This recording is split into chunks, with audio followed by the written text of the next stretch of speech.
Hey everyone, readers, writers, learners, friends, hi, and welcome back to another episode of Everyone a Reader. Today on the show, we have a very, very, very special guest, and I know I say that every time, but I'm feeling like this one is amazing. So not only is she a huge fan of the show, she watches every episode, but also she is my co-teacher, Miss Jasbinder Jangra is on the show today. Yay!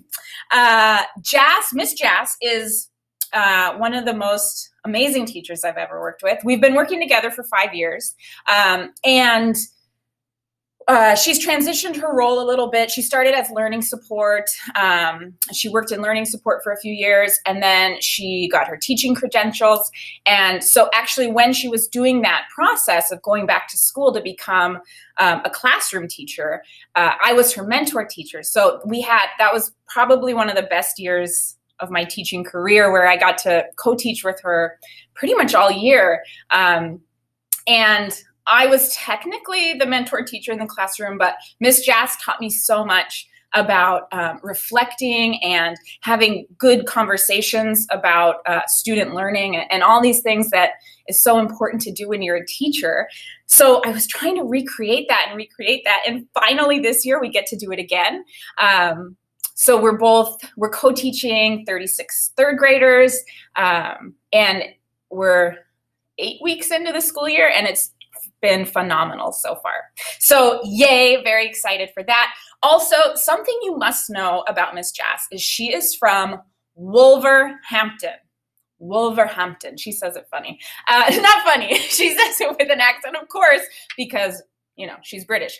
So she will tell you she's from Wolverhampton any chance she gets. She is so patriotic. She loves the Queen. She loves tea. She loves everything about being British. And that's something that sticks in my mind whenever I think about her. And then the third thing that I want to tell you about Miss Jas is that she has, and I don't say this lightly because I have 2 kids of my own who I love. Archer and Atlas, if you ever see this, I love you so much.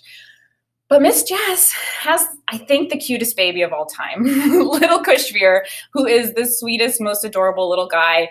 And he has the best hair I've ever seen on a baby. And that's saying a lot because my kids have really good hair and my kids are really cute, but Kushveer, he just takes the cake. For all these reasons and more, I love Miss Jas. She is so, so amazing. And I can't wait for all of you to find out what makes Miss Jas a reader.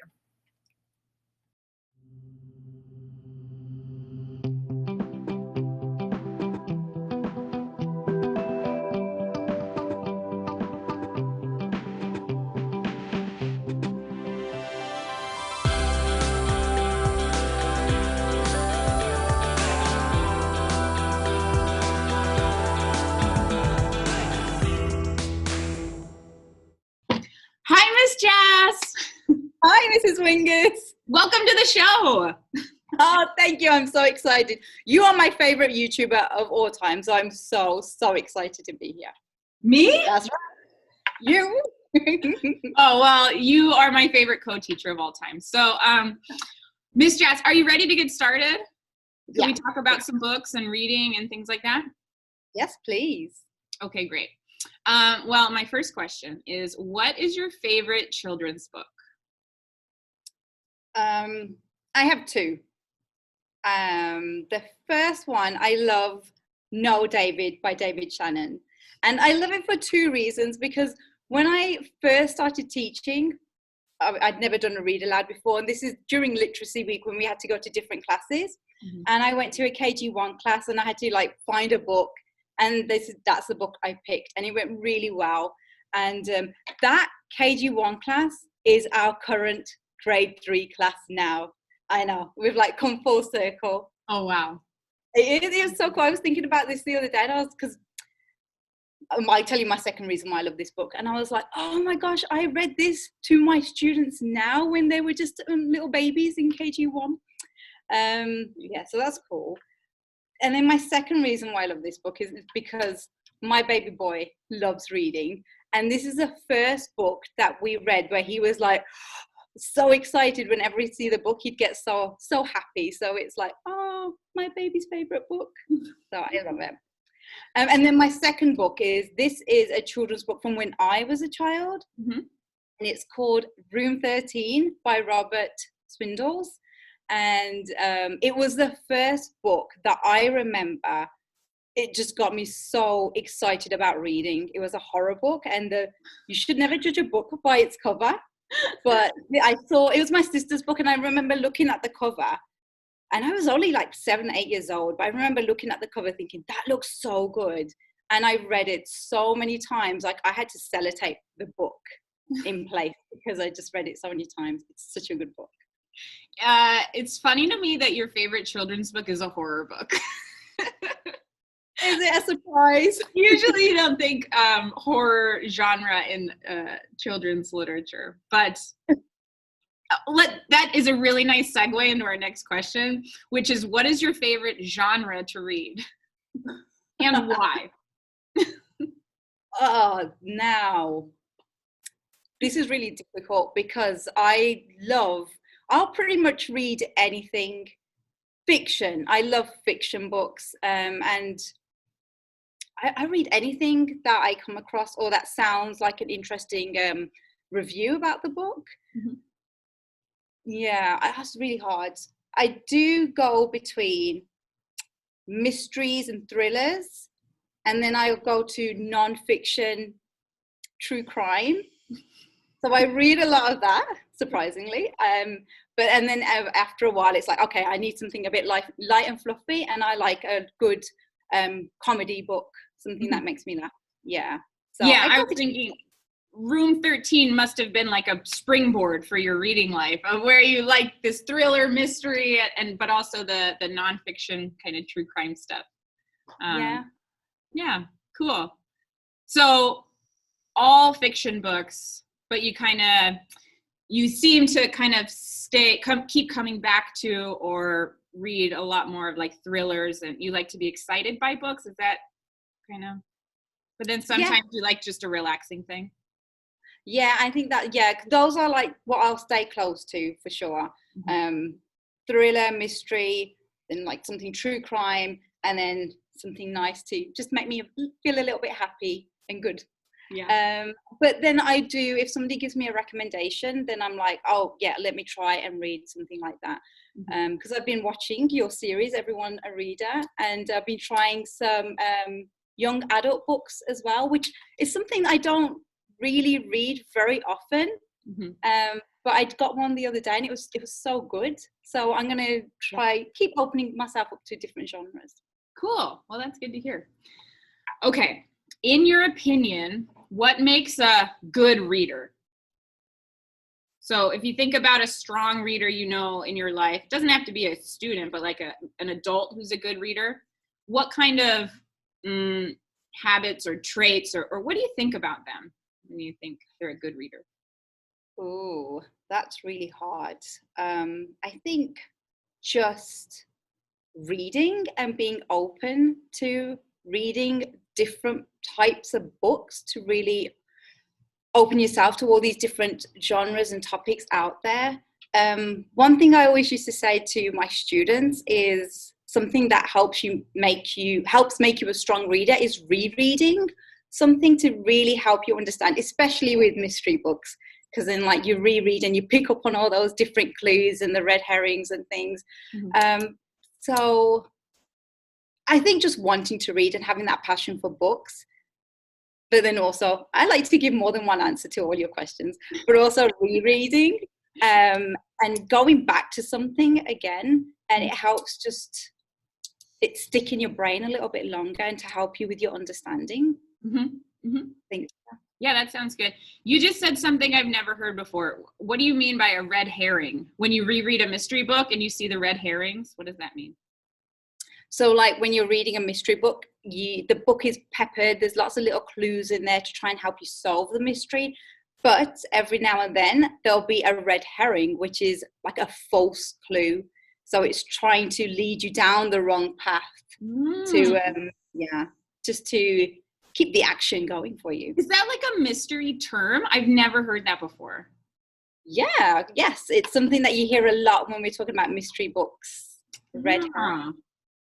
Cool. I just learned something new. Yes, I love it. That's my thing for today. I learned something. Check. Okay. Okay, next question. What's a strong reading habit that you have, or maybe something you want to work on? And this is something I need to work on, and I think I am working on it. I love reading, but since I had my baby, it's gone to the wayside, and I'm not reading as often as I want to. So what I need to be working on is making time each day, and I want to do it each day because nothing relaxes me like reading a good book. Mm-hmm. Making a time for each day to sit down and read. And it's happening. As soon as my baby goes to bed, I sit down with a hot drink and I'm getting my book out. And this is something that you said that actually got me thinking. I feel like I'm reading less since I've had my Kindle. And now I've been using the library in school to get books out. I'm finding that, I'm picking up that book a little bit more often than I was. I think it's more real when I have a book in my hand. Yeah, I totally agree. It's something about having a device in your hand where it just like your brain switches and you think of all the other things you do with that device. Even if it is a Kindle, which is strictly for reading, it's still like the electronic in your hand. But if you have a book in your hand, there's one purpose for that, and it's just to read. It's like, I don't know, it's like it puts blinders on or something. I totally agree. So you said that was something that it's something that you're working on, like you identified it as a goal a little while ago, and it's something you're working on now, and you said that you feel like you're doing it. Yeah. Okay. So when did you realize, like, I need to start reading again, I need to build this into my life? I think it was only this year, maybe in the summer holidays when school was over and there was less schoolwork to do, because that takes up so much time preparing for the lessons. And with my boy Kushvir being a little bit older as well, I'm able to sit down and read. He's a terrible sleeper, so his sleeping is getting better. And I think that's when I was like, I've got time to be doing something that I want to do, something for me, and not for someone else, which has been really nice. Great. So you're treating reading like a relaxing, kind of like a treat for yourself. Right? It is reading's one of my favorite things, and I love just sitting down, having time for myself. It's like a self-care thing. It's just I don't have to worry about anything or anyone else. I can just sit and get lost in my book. Mm-hmm. And being stuck in Saudi Arabia, we can't really go anywhere at the moment with everything going on. So it's nice to be able to get lost in a book and go on an adventure through my characters. Yeah, cool. Okay, so now imagine you've just read like the best book of your whole entire life. It's the best thing you've ever read, ever. You finish the last word on the last page. What is the next thing you do? When I've read a book that I've really enjoyed, what I've always done is I immediately try and find out what other books has that author written, and I will go through the whole library of this author. Of their style of writing. And what I actually this is another thing that I want to work on, is recommending that book to people. I think I'm starting to, especially with my students. If I read a book that I think is something that they would enjoy, then I will tell them about it and share the experience of reading. Mm-hmm.